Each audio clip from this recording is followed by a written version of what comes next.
under the weather. So, but we will soldier on. And we have this evening the conquest. So the Israelites have been in the wilderness for 40 years. Was it exactly 40 years? Maybe. 40 is a number which means a long time, because the Jewish calendar was based on the lunar. It was a lunar calendar. It followed the moon revolving around the sun.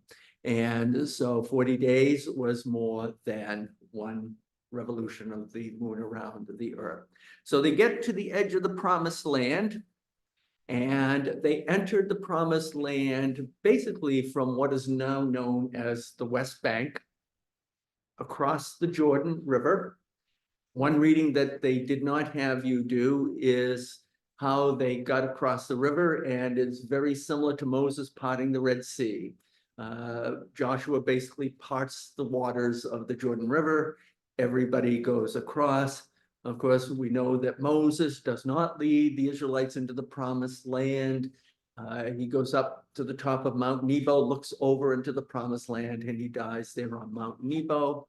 Joshua, the son of Nun, N-U-N, is designated to take over for Moses, and Joshua leads the Israelites into the promised land.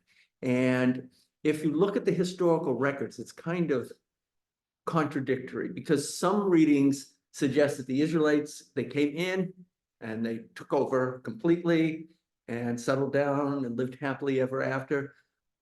Other readings suggest that it was more gradual and took place over a period of many years. And that seems to be more likely, because we know that the Israelites picked up bad habits from the Canaanites, the Jebusites, the Hittites, the Girgashites, and all the other ites, because they worshiped their gods. Well, if the Israelites came in and drove everyone out, then there wouldn't have been those other gods in their midst to quote unquote tempt them. So again, any questions, please throw them out at me. And you can see right at the very end of the first paragraph, it suggested that it took about 250 years for the Israelites to fully settle in and take possession of the promised land. Yes, what is your question? Well, because I read this and I read it, and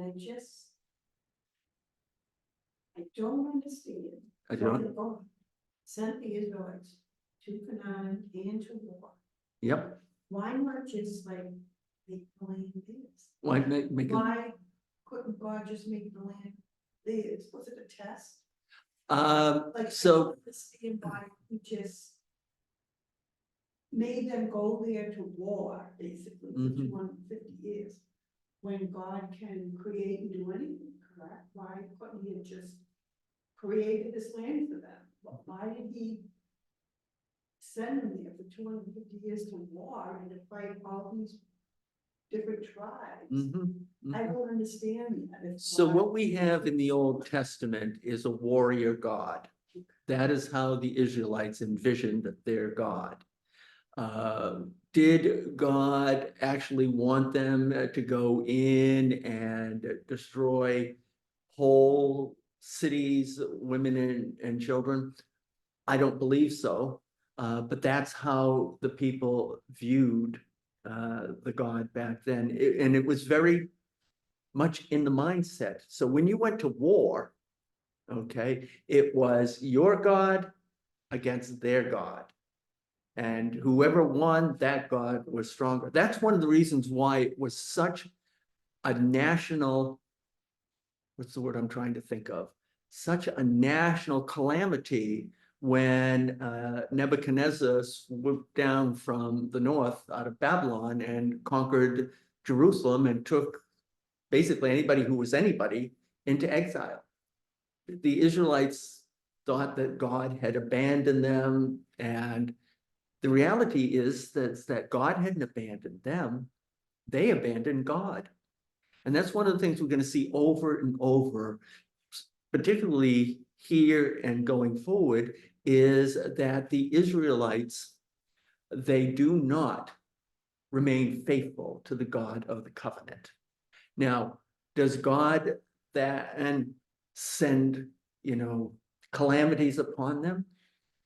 I tend to look at it more along the lines of God lets it happen. Okay.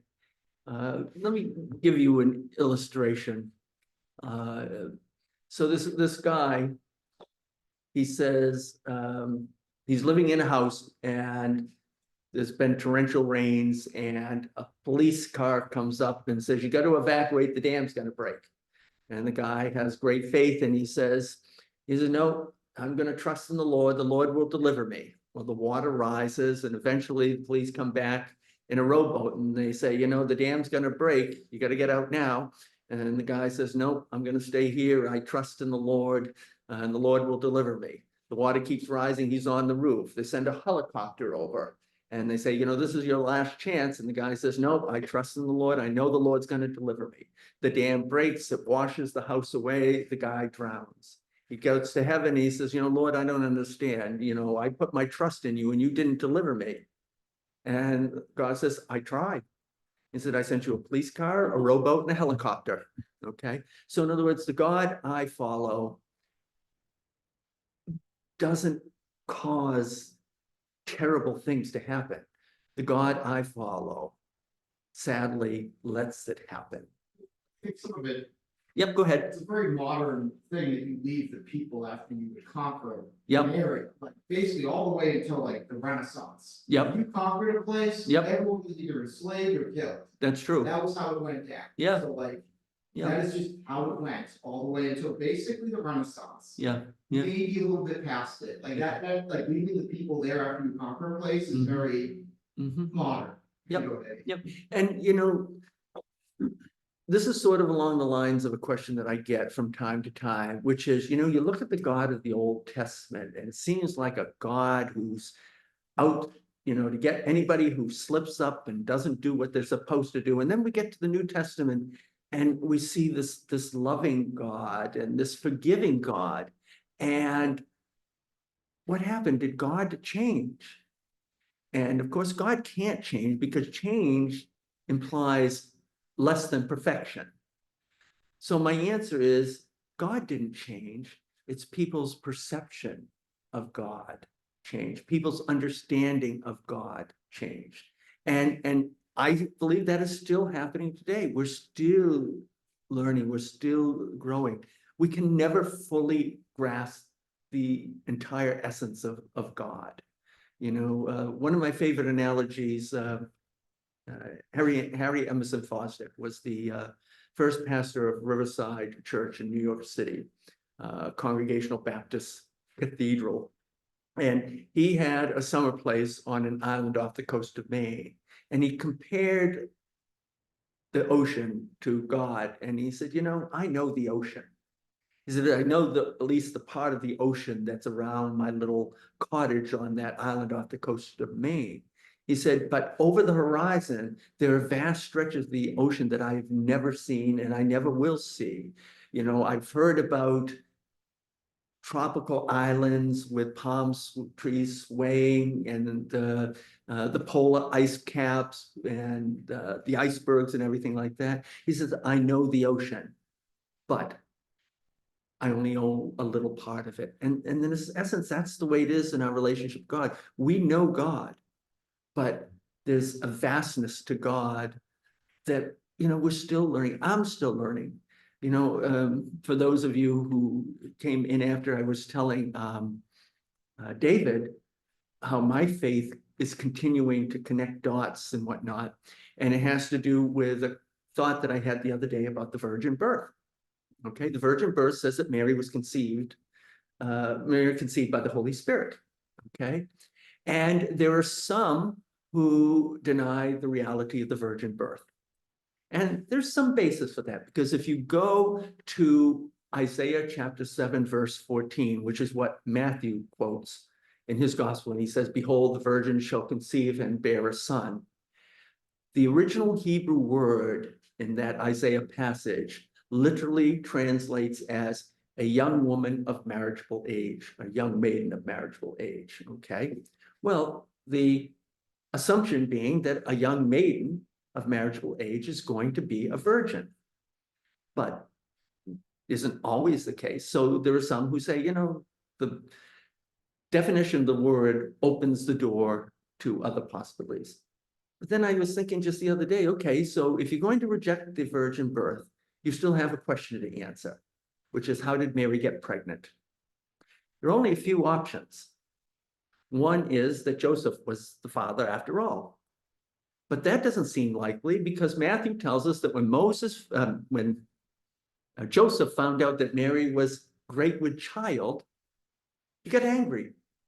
And he decided to divorce her quietly. Well, if Joseph's the father, why is he upset? And why is he thinking of divorcing her quietly? The other option is that Mary was promiscuous and sleeping around, which then raises the question, why did God choose her as a woman of faith? I suppose the other option is that Mary was raped, but there's nothing in the scriptures that support either of those possibilities. Which then leads us back to the only possibility that really fits with everything is that Mary conceived by the Holy Spirit, as we're told. So I'm still growing in my faith.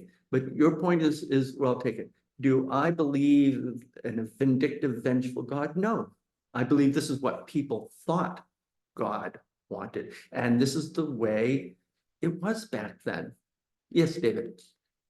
One of the things I had trouble, I guess, understanding was the Israelites, they were blessed by God. Yeah, blessed by God. They put through their paces. And they what? Put through their paces. Yep. And they were tested Mm-hmm. in the wilderness for 40 years. Mm-hmm. Then once they got to Canaan in that period, they had to go to war. Mm-hmm. It seems like the Israelites' main focus would have been, we're doing this all for God Mm-hmm. and our one God. All right. How is it that within, let's say Mhm. 250 years, Mhm. how do they all of a sudden forget their roots and all of a sudden they're worshiping, Mm-hmm. the enemy's gods? Yep. So how's that happen? So here's my response to that. Our pilgrim ancestors came to these shores, well, a little more than 250 years ago, but essentially they came because they were going to build a city on a hill. They wanted a theocracy, which is what the original Bay State colony was. Okay, you couldn't have a town until you had a settled pastor. It's also why churches were referred to as the meeting house, because that's where your town meetings were held. Okay, so here is a country that was begun with high faith-filled hopes. And look at where we are today. Look at the way we are today. We are increasingly a secular society. And at one point I was writing, as I was going through this chapter, the Israelites succumbed to these false gods, Baal and Dagon and Ashtaroth, okay? Look at the false gods we have today. Look at the false gods we have today. Materialism leads people away from God. Sports. Patriots played on Christmas Eve. How about that? And Christmas Day, I was watching one of the games and the stadium was full. We have our false gods today. Whatever is most important in your life, that is your God. And, so that's my answer to the question, in fact, interesting enough, when Moses, this is back to our last get together. Do you remember what Moses says to the Israelites as they're getting ready and closer to the promised land? What did he say? I was actually just gonna bring that up. It was basically like, as you get wealthier, more comfortable, Yep, you will. What's the exact word? you're absolutely right. I wrote down affluence makes you soft, Yep. basically. Moses, as he's giving his, and the whole book of Deuteronomy is supposedly Moses giving his final speech and farewell to the Israelites. And as they're getting ready to go into the promised land, Moses says, take care lest you go into the promised land and dwell in cities that you did not build and reap the crops of vineyards that you did not plant. Basically, take care lest you start to have it easy and you forget the Lord your God. You know, isn't it interesting that the people who generally have the greatest faith, the deepest faith, are people in third world countries today who have nothing? Okay, isn't it interesting? Wouldn't you think that people like us would be the most faithful because we've been so blessed? But we, in many respects, are least, faithful. So I understand what you're saying, but it's Flawed. It's human Human nature. nature. Yeah. it's a flaw in human nature, and it takes work to have faith. Okay, and I've seen this many times. People will come, they'll come a few weeks, and Jesus told a parable about a sower. So, a sower went out and he threw seed, and some of it landed on rocky soil, and some of it landed on shallow soil. Forget the third category, and then the fourth category was, what's that? The land. Thorns, that's right, thorns, and some landed on fertile ground. And this is actually not a parable because it's more of an allegory, because each of the soils represent different things. Okay. And, look, being a person of faith is hard work. And this is another reason, I was just having this conversation with somebody the other day. One of the problems today, and one of the reasons why I think we are more secular, people don't like being told what to do. Okay, and part of faith is following a God, following a Jesus. This is, you know what? I know that's what you want, but you can't.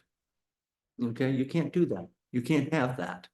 And that's a part of what faith is. And people do not like being told what to do, even if it is God. I'll give you an example. I was reading an article, and it was written by an evangelical pastor who had conversation with some of his colleagues. And he said his colleagues were saying to him that they were getting feedback from their congregation. So, for example, if a pastor gave a sermon on turning the other cheek, okay, when someone, hit you on the right cheek, turn to them the left cheek also. And these pastors were saying, their members of the congregation were coming to them and saying, Pastor, where are you getting this woke theology?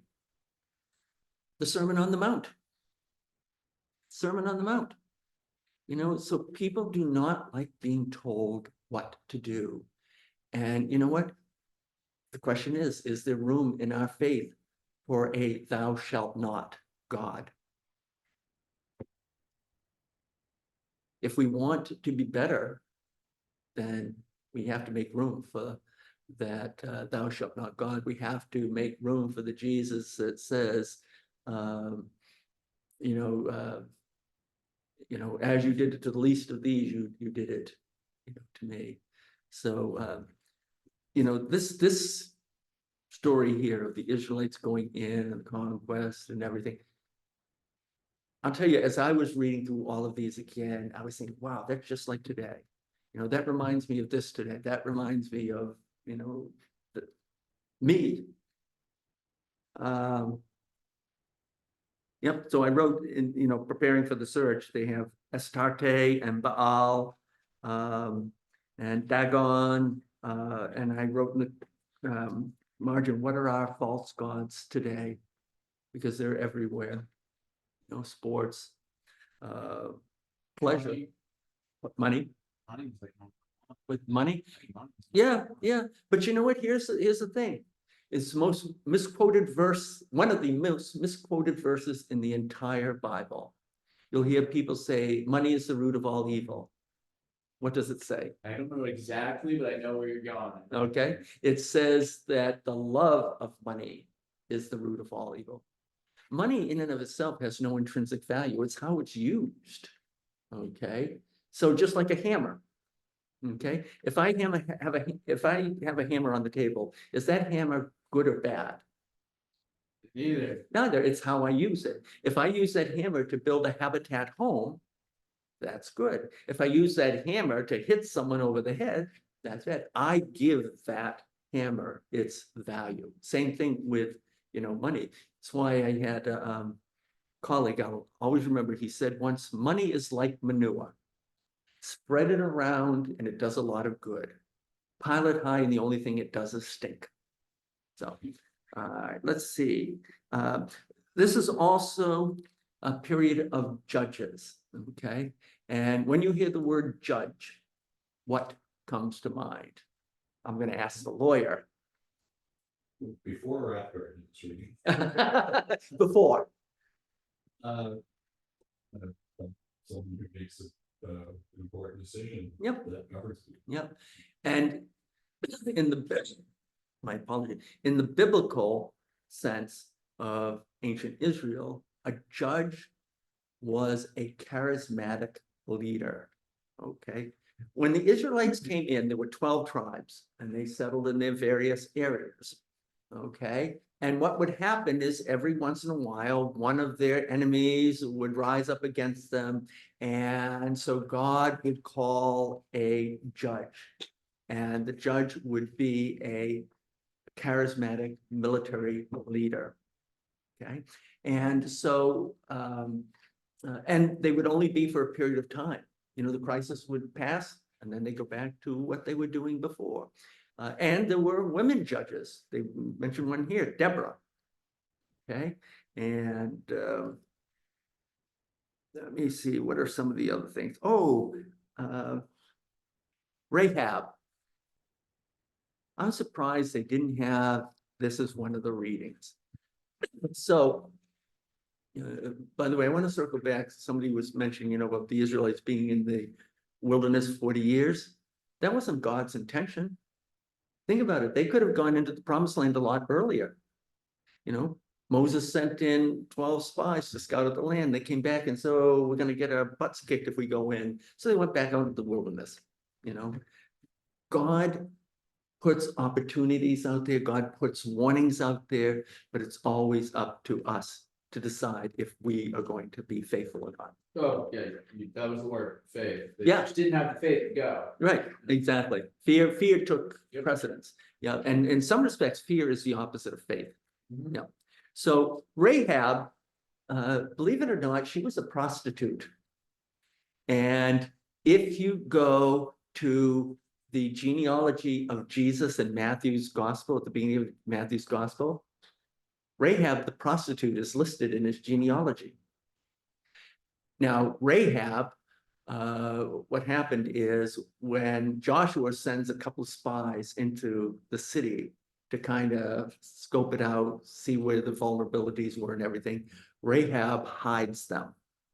So when the walls of Jericho come tumbling down, Joshua, before that happens, makes it clear that Rahab is not to be harmed because she was an ally. Rahab's grandson or great-grandson, I'd have to go back and check, was David, who became the greatest king of Israel. And of course, Jesus had to be a descendant of David because God made a covenant with David that one of his descendants would rule forever. So the Messiah had to be a descendant of David.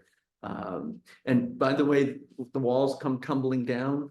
One theory is that a part of the reason why that happened is that if you remember reading the story, Joshua has them march around the city for 7 consecutive days. And on the last day, they march around the city 7 times. The ram's horns are blowing constantly, and they raise up a great shout. And there's some speculation that this marching, okay, weakened the walls of the city. In fact, as an example, if soldiers march across a bridge, what do they have to do?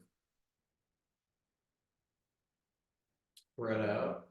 They have to stop, they have to break ranks. Yeah. You cannot march over a bridge in unison, because in unison, you create vibrations that can potentially weaken the bridge and cause it to collapse.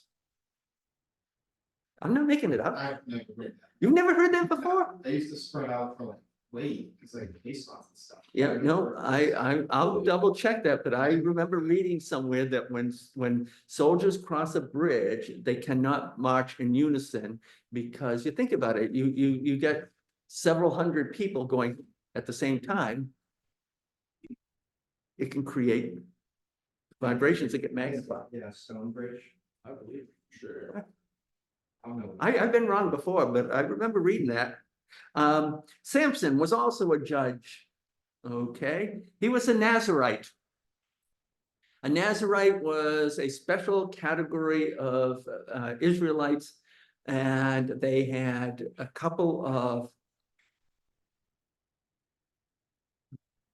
requirements.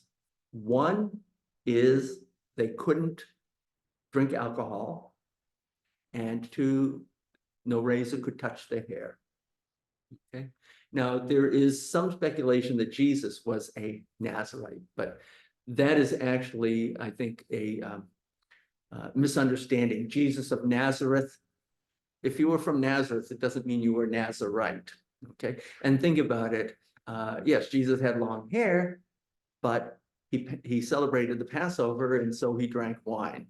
So, by the way, did anybody read the story of Samson and Delilah and walk away thinking, boy, that Samson guy may have been strong, but he was a real dope? I mean, think about it. You know, so the Philistines, and by the way, the Philistines, you know where they lived? Yeah, Gaza, right along the coast, you know, that's in the news now. And the Philistines were very intimidating because they had mastered the ability to create chariots of iron, which others did, including the Israelites, didn't have. So it made them a formidable force. But anyways, Samson, you know, he's tormenting the Philistines, and so they go to Delilah and they say, help us find out what the secret of his strength is.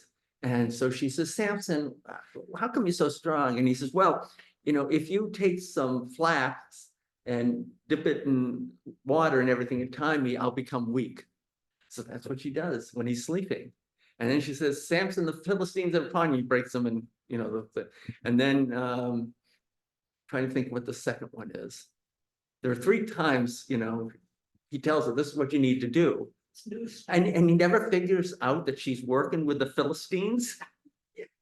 I mean, it just, and then I ended up thinking the Philistines ain't that smart either, because he tells her that it's the hair, okay? And so they shave his head off and he becomes weak, but then they let the hair grow back.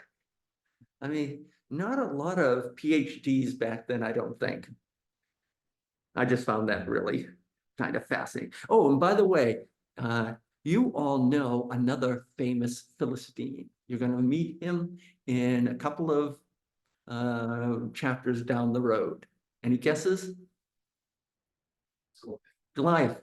Goliath was a Philistine, and David smote Goliath. Yep.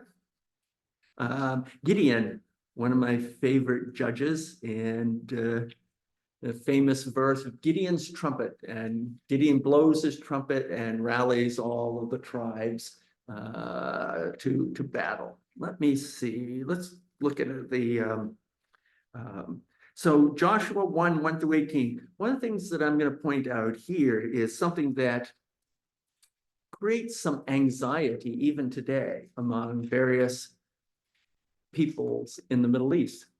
Did anyone notice that as the Israelites are going into the promised land, that Joshua reminds them that God has given them the promised land all the way to the Euphrates River? Do you know what that means? No. Yeah, it basically means that if we are to take all of this as the promised land from the Euphrates down to the Sinai, it means that Israel, the promised land would include not only what we know as Israel today, but large parts of Jordan, Lebanon, Iraq, Syria, and Iran. And there are Israeli settlers who are absolutely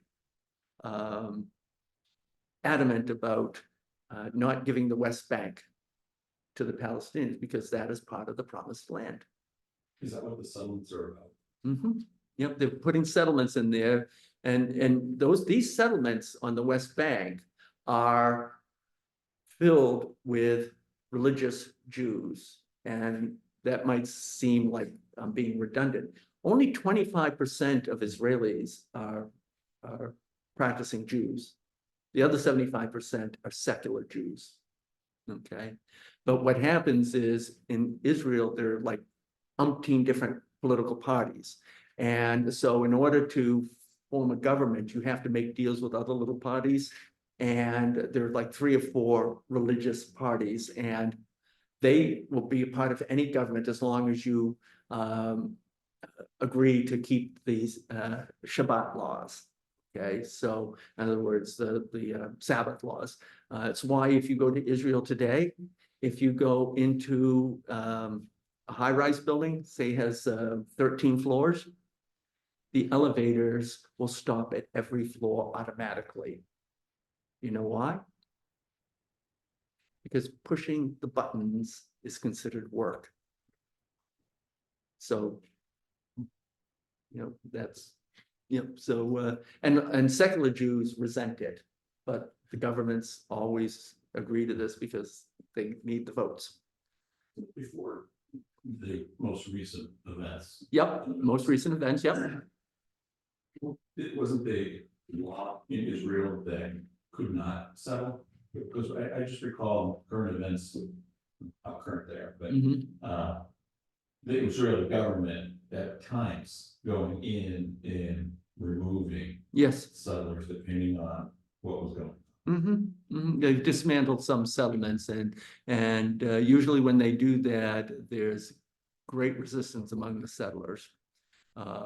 That tends to be the 2 major parties. It's changing, but for much of Israel's existence, the 2 major parties were Labor and Likud. Likud is the conservative party, Labor's the more liberal. Labor was the party that was against building the settlements. The Likud is in favor of it, and Netanyahu is definitely Likud. All right, what else do we have? Okay, the Shechem covenant on Joshua 24, 1 through 28.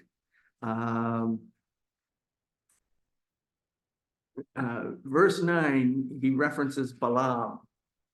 Famous story, Balaam and Balak. So Balak was a foreign king, and he's going to go into battle against the Israelites. And so he sends for this prophet by the name of Balaam. And he sends his soldiers to bring Balaam to him. He wants Balaam to curse the Israelites so that Balak can win in battle. And fascinating thing happens. They didn't have you read this, but so Balaam goes with the soldiers that Balak sends, and God isn't happy with that. So God sends an angel with a flaming sword to stand in the way, and Balaam's donkey sees it. So the donkey veers to the right. Balaam gets angry. He whacks the donkey to get it back on the road. And then the donkey goes to the left. And Balaam gets angry again. He whacks it again. And then the donkey lies down in the middle of the road because the donkey sees the angel with the flaming sword. Balaam is furious. He threatens to kill the donkey. And you know what happens next? The donkey opens his mouth and starts to talk. It's the story of the talking ass. And basically the donkey says, have I not served you faithfully all these years? And you're gonna do this to me? And then Balaam's eyes are open. He sees the angel with the flaming sword. And so he goes to Balak, but instead of blessing him, he curses him so that they lose in battle. Famous verse though, in 15, take a look at this. And I think this is what every parent, all parents have to do as they are raising their families. What does it say? Joshua 24. So what's happening is this is a Shechem covenant. They've entered the promised land, and Joshua is basically saying, okay, you've got to make a decision if you're going to follow Yahweh or if you're going to follow all of these foreign gods and everything. And then oops, I got to turn to the next page here. Starting with verse 14, Joshua says, now therefore fear. And by the way, when we see fear in the Old Testament, it doesn't mean being afraid. It means basically showing reverence and awe. Okay. Now therefore fear the Lord and serve him in sincerity and in faithfulness. Put away the gods that your fathers served beyond the river and in Egypt, and serve the Lord. And if it is evil in your eyes to serve the Lord, choose this day whom you will serve, whether the gods of your fathers served in the region beyond the river, or the gods of the Amorites in whose land you dwell. But as for me and my house, we will serve the Lord. And I've actually seen some houses actually have that hanging, like in the kitchen or something, as for me and my house, we will serve the Lord. Famous verse. Okay.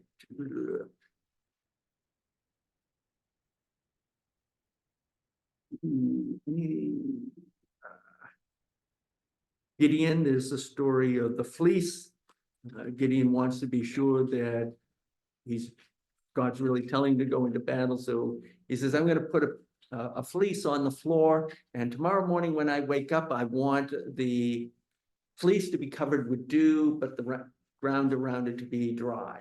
That's what happens. And then he goes back again and he says, okay, Lord, now tomorrow I want the floor around the fleece to be covered with dew, but the fleece itself to be dry. And, I was reading that and I was thinking to myself, didn't Jesus say something about you shall not put the Lord your God to the test?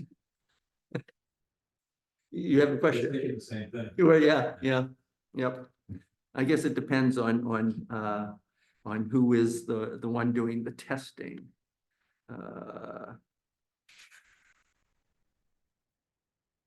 And Samuel, who is Samuel? Samuel, yes. The prophet who becomes king. He doesn't become king. He actually, anoints the first king. Yeah. So Samuel is the last of the judges, the first of the prophets, really, basically. And so great story. Samuel is a young boy. His mother, Hannah, wanted a child, hadn't conceived, and she goes in and she prays. And so then she gives birth to Samuel. She dedicates him to the Lord. And in one of the baptism ceremonies that I use, it says something to the fact, like Hannah and Mary, you have brought your child to the church today to dedicate your child to the Lord. So what happens is Samuel is serving the priest whose name is Eli. Eli's got a problem. He's got two sons that are horribly unfaithful, and Eli doesn't do anything about it. And so in the middle of the night, Samuel hears a voice and he goes running to Eli. He says, what do you want? And Eli says, I didn't call you, go back to sleep. A little later, Samuel hears a voice again, call his name. He goes and says to Eli, what do you want? And Eli says, I didn't call you. And then the third time he says, you realize what's going on. By the way, that's a literary technique. If something happens 3 times in a row, it basically means this is important. Pay attention here. And so Eli says, if you hear the voice again, say, speak, Lord, for your servant is listening. And that's what happens. And God speaks to Samuel. The next morning, Eli says, what did God say to you? Samuel doesn't want to tell him because he basically is told by God that Eli is not going to continue as a priest because he has not done anything about his sons who have blasphemed God. And the interesting thing is, and this is, gets us back to the question of having faith, room in your faith for the God who tells you something that you don't want to hear. Okay. And that's what happens here. Samuel doesn't want to tell Eli what God told him because he knows it's not going to be good for Eli. And yet, what does Eli do? He says, I want you to tell me. He basically says, even if it's bad news for me, I want to know it. Okay. So, any of you remember Norman Vincent Peale? Yeah, you're too young to remember Norman Vincent Peale. So he was a preacher of the Marble Cathedral in New York City. He was known for the power of positive thinking. That he was a big thing for him. It's almost like behavioral psychology.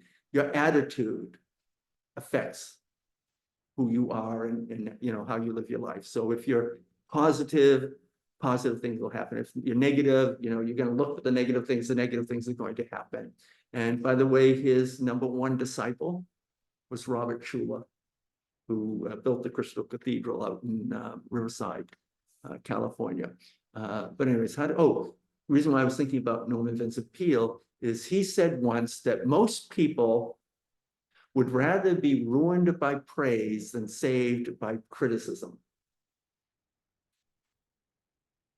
And I'll tell you a story. I remember when I was a student minister, I was in this little Methodist church, had about 60 members, and it was kind of a cool situation. So we had a supervising pastor, and there were 3 churches and 3 adjacent communities.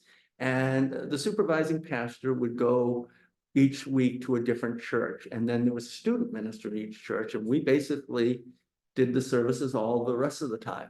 Well, this little church was severely dysfunctional, to the point where there was a mom and a pop, even though they weren't related, but there was a woman and a man, and they basically ran the church, and nobody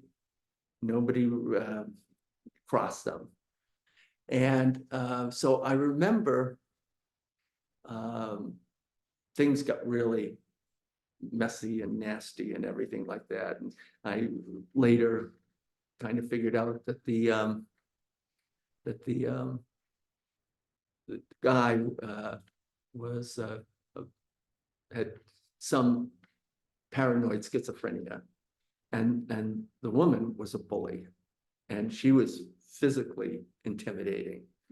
And I can remember having a dream in the midst of all of this turmoil in this little church. And I had the dream, and this woman, she comes up to me in the dream and she says to me, she says, I bet you think that because I'm a woman, I won't slug you. And before I could say anything, she went, boom, and cold cocked me. But anyways, the reason why I'm thinking about this is because we had in one of my classes to present a case study. And so I presented a case study about what was going on in this church. And this woman who was a bully, and the guy who I found out one time in the middle of a conversation on the phone that he was tape recording it. And so anyways, I presented this case study, And all of my classmates were showering me with sympathy, saying, oh my gosh, these are a couple of clergy killers, and I don't know how you put up with it, and this and that, and good for you to stick it out and blah, blah, blah. And after they had all had this say, the professor looked at me and said, this woman, she knows you pretty good, doesn't she? And it was like a baseball had just come through a plate glass window. In other words, he was saying, stop focusing on her and take the log out of your own eye. And I'll always remember that, because he was absolutely right, that I wasn't the complete victim in this.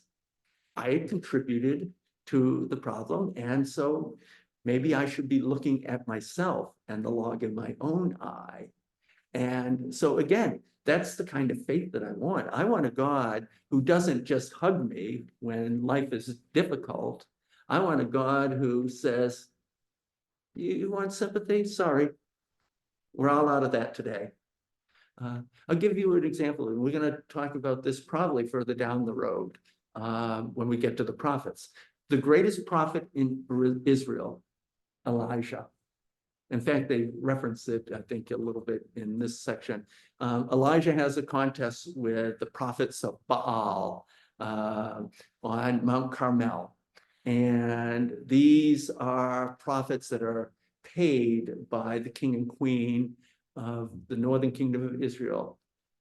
Ahab and his wife, I guarantee you know her name, because his wife's name is synonymous with just debauchery and terrible things. Jezebel. So they have this contest on top of Mount Carmel to see who's the real God, Baal or Yahweh. Elijah wins the contest, and the people rise up and they kill all the prophets of Baal, 400 of them.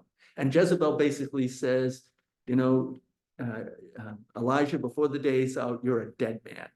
So Elijah flees and he goes south. He goes into the Negev, which is just south of Israel, north of Sinai, and he's feeling sorry for him. And angel comes and says, rise, eat, and there's food there and everything. And then Elijah goes further into the desert. He ends up on Mount Sinai. And and this time, instead of getting sympathy, the Lord says to him, Elijah, what are you doing here? In other words, stop it. Okay, I gave you sympathy back there. You're not getting it here. You've got work to do. And he basically gives them this marching orders. He says, you're going to go back and you're going to anoint so-and-so to be king of Israel, and you're going to anoint so-and-so to be king of Syria. So basically, I love that story, because on Mount Sinai, Elijah doesn't get a hug. He gets a kick in the pants, and sometimes that's what God does, All righty. Oh, and so Samuel, back to Samuel, and verse 12, verse Samuel 7.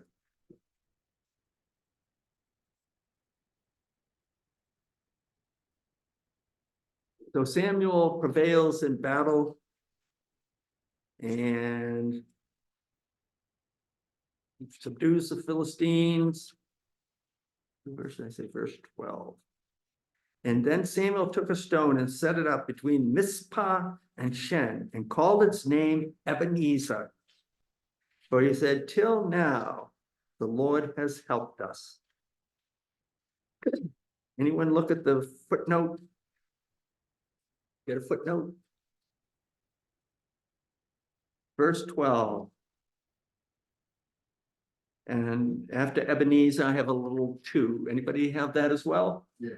Yep. You raise your hand if you've got the 2 there after Ebenezer. You've got it, David? Final 2, it's basically just explain. Okay, some notation. It doesn't have to be a 2, but some sort of notation after the word Ebenezer. Yeah. You don't have anything there. Okay. Okay. Okay. So if you have a footnote notation there, what does it say at the bottom? Mine says Ebenezer means stone. Stone of help. Yep. And there is a hymn that we sing every now and then that says, "Here I raise my Ebenezer." And it's "Come thou font of every blessing, come thou font of every blessing, da da da da da da da. Here I raise my Ebenezer." You recognize that song, don't you? Yeah. All right. Yes. Where are you reading though about Ebenezer? Let me see. So it might be that you have a, let me see, yes, 7. Oh, you're in 2nd Samuel. You want to do Oh. 1st Samuel? Oh, There we go. this might be about. I know, I got it. This is really big. So 7, 1 Samuel 7, verse 12. So, okay, there Samuel took a stone and set it up as a monument between Mitzpah and, oh, you have a different, Shushanah, naming it Ebenezer. Yeah, and that's, And so where am I supposed to look down here? let's see. Can't see it in yours.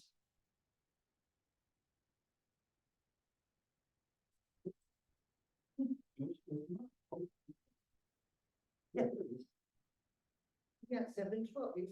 that is stone of help. Yep. How about that? You have it. You have it. Let me see, anything else worth?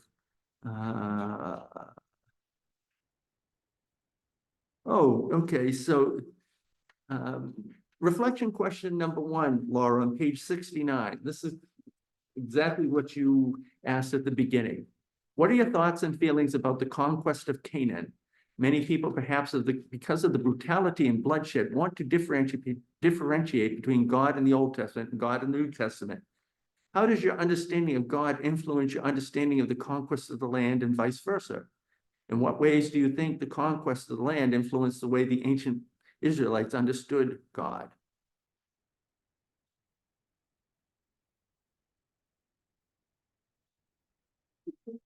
Yeah, and I wrote in that section there is, maybe the God of conquest and violence is what the people wanted.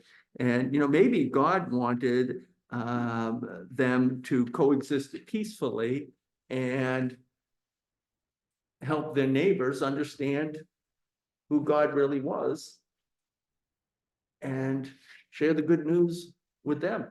I mean, interestingly enough, that's what it meant to be the chosen people. Okay. Chosen people doesn't mean that God loved the Israelites more than anybody else. Chosen means that God was basically saying to Abraham, go back to look at the covenant with Abraham. Chosen means I have a job for you to do. And that job is to spread the word about who I am and what I'm all about. And I guess the question that I'm thinking now is, okay, if you've been chosen to help people know who God is, do you do that by beating them up? Doesn't seem like the way to accomplish that mission. But and I agree with you. The reality is that's the way it worked back then. That was just how things happened. The people there wouldn't have accepted. Maybe not. Maybe not. They probably threw the first. Well, and that goes back to what we're seeing happening over there today. And who was it? Gandhi. Gandhi said, an eye for an eye only makes the whole world blind. But the reality is that, and I'm going to betray or reveal, I should say, some of my sentiments on what I'm seeing over there. I find it rather puzzling that what we're being told needs to happen is there needs to be a two-state solution. There needs to be a Jewish state and a Palestinian state. Okay. 1948, the United Nations passed a resolution creating the state of Israel and creating a Palestinian state. And what happened? Egypt, Jordan, Syria, and Lebanon attacked. And they got their butts kicked. And so it's almost like a constant do-over. We want a do-over. You had your state in 1948, but you wanted the whole pie. You didn't want a part of the pie. And, you know, here we are, what, 75 years later, and we want two states. Okay. You could have had it, but you said no. So anyways, That was almost immediate, right? what's that? The attack. Oh, the attack was within days. Within days of the United Nations creating the two states, you know. And here's, you know, another thing is there was an opportunity for a comprehensive peace. I got to go back and find out if it was Multiple times. What's that? It was multiple. multiple times, but the one where it was just so tantalizingly close. I want to say, I don't know whether it was during Clinton's administration. Yeah, basically they had everything all worked out, and Yasser Arafat, the head of the PLO, walked away because he wanted all of Jerusalem. You know, could have had you could have a lasting peace, but the Palestinians walked away because they wanted all of Jerusalem. And the Arabs have attacked Israel 4 times on, you know, proactively attacked. The only time Israel attacked first was the Six-Day War. And they took a lot of flack for it. You know, I hope that they get it all worked out. I do. But I'm not optimistic, sadly. But with God, all things are possible. So I thank you all. And next week, what do we go on to next week? Oh, the Kings, yes. David and Solomon.